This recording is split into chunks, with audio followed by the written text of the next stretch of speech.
Make sense now? So this would be what is going to happen in the case of a protein that is acting as a receptor and setting off a series of reactions so that we can affect the metabolic activities, meaning the work of that cell making that protein so that we changed it. And that's what the hormones of the body are supposed to do. And under normal conditions, when they work like this, they're working great. So we have these metabolic activities where it can affect something such as smooth muscle contraction, the actual synthesis of the proteins, the secretion of that molecule. Do we need it or not? If I didn't need it, lysosomes come eat that up. Do not let it out of the cell. Okay? There are tons of things that happen in this fashion. Because hormones as a chemical, first of all, usually when they get to their target cell, if receptors are involved, there are lots of receptors, okay? And that receptor going to that one cell, it begins to create what is called a cascade reaction, where if you hit one thing, bunches of things fall down. Think about bowling, okay? In bowling, if you're really good, when the ball goes down the alley, that hits the first pin, 9 more go down. A cascade reaction, okay? So one of the things about hormones, go back to thinking about the areas of the body that are controlling this. Those areas are not huge. They're definitely busy, 24/7, okay? But they only have to produce a small amount. The actual chemical that gets released only has to be a small amount. That's why it became very difficult until probably about the last 20, 25 years before they could make the testing of hormones in the blood, okay, very, well, I wouldn't say very, but more precise. It was very difficult to detect levels of hormones from a blood sample because they were in such small amounts. But now, that's routine. Is it cheap? No. Okay? This type of blood work, when it's done, is thousands of dollars because of the tests that have been created to detect these levels. But the reason for that, once they make it to their target cell, that one chemical of the hormone could end up generating 10,000 molecules of the product. So we don't need a lot.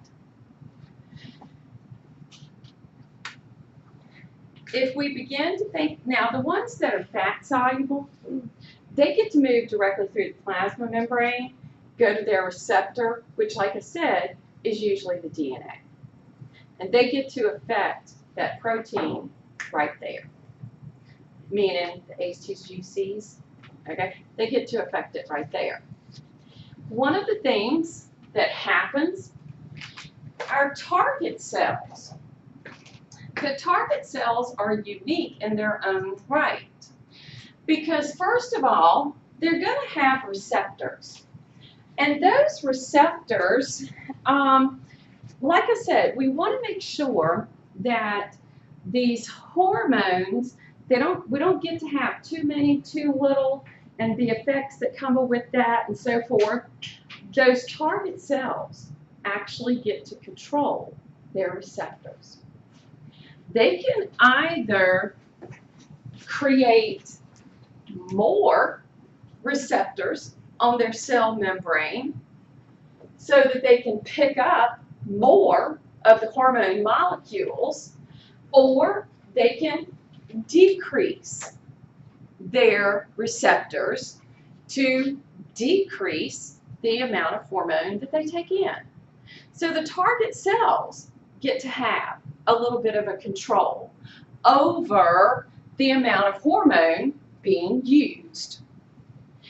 When we look at hormones as a whole, well, if you have ever had hormone issues, or if you've ever known someone who has, life can get a little upset, so to speak, okay? Under normal conditions, hormones are hopefully working correctly. Some of the hormones, because we've got a bunch of them, okay, some of them can work together. When they do, their effects are considered to be synergistic. Everybody knows what synergy is, right? Okay, so if there's two or more, they actually, if they're working together, their effect is increased, and hopefully the goal is met, and it's under normal conditions. Sometimes we're going to have a hormone that will actually say to another hormone, do something. And before that can happen, before the second hormone, which is actually going to be the one doing the job, okay, the first one has to say it's okay. In those cases, we call it permissive.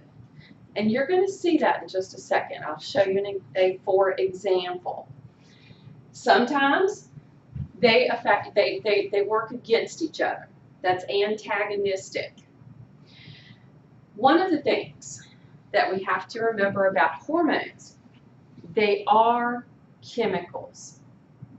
And because they are chemicals, the body does not want them there for a long time. Just like other chemicals that we're exposed to, the body's going to have the ability to determine, well, am I going to let this maybe have a bad effect on the body, or am I going to try to clear it out of the body, okay? Because these are chemicals, the body has the ability, hopefully, under normal conditions, to clear these chemicals out of it.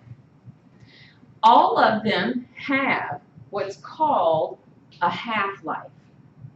And you've heard of that, right? What is it? About 50% of it is no longer in your system. And they have times associated with that.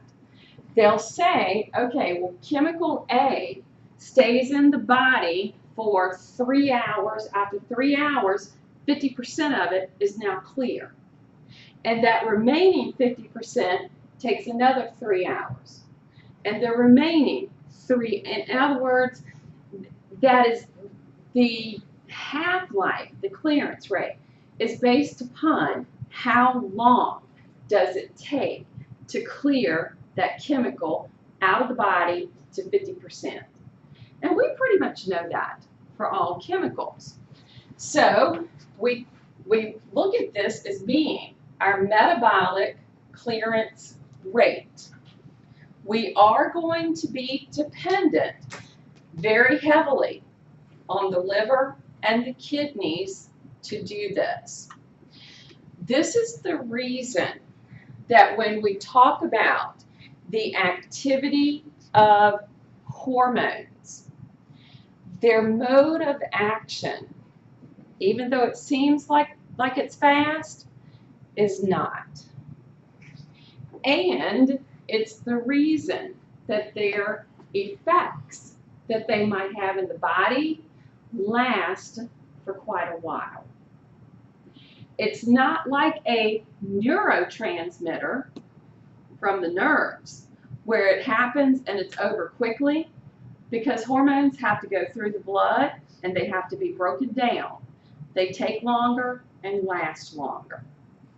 So the metabolic clearance rate, the quicker it is, the shorter the half-life, but it varies for all of these hormones. Some of these hormones are going to clear quickly. Some of them are not.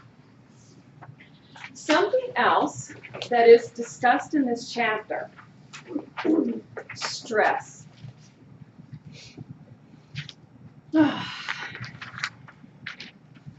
And then how we adapt. How many of you in here think you handle stress pretty well? Good. Not all of us are that lucky. But here's the thing about stress, whether good or bad, because remember, good stress, bad stress, okay? For the body only sees it as stress. And it will have a reaction, and it only knows this reaction. So when we have these stressors, stress, yes, upsets homeostasis. We don't want to do that. Trust me. Okay? Reactions to it are mediated by my endocrine system and my sympathetic nervous system. Because stress makes my sympathetic get going. And it's my parasympathetic in the background trying to go, whoa, whoa, whoa, calm down, calm down, calm down. Ever been like really, really mad? Okay? And then you're trying, you know, like talking to a friend or something about it, and they keep going, calm down, calm down. What's happening? Makes you even more mad. Makes you even more mad. Okay? It's like, no. So the best thing to do is,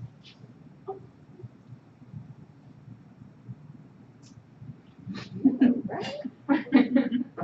So that basically you're letting it get the steam out. And then the body can begin to do this number. All right? So, stress. Well, the cause can be something physical.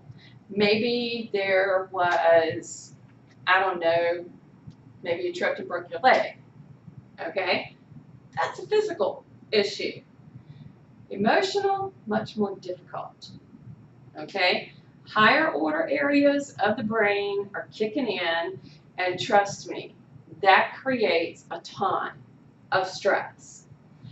And the only thing the body knows is to respond with the stress response. This is all it knows. It doesn't know anything else.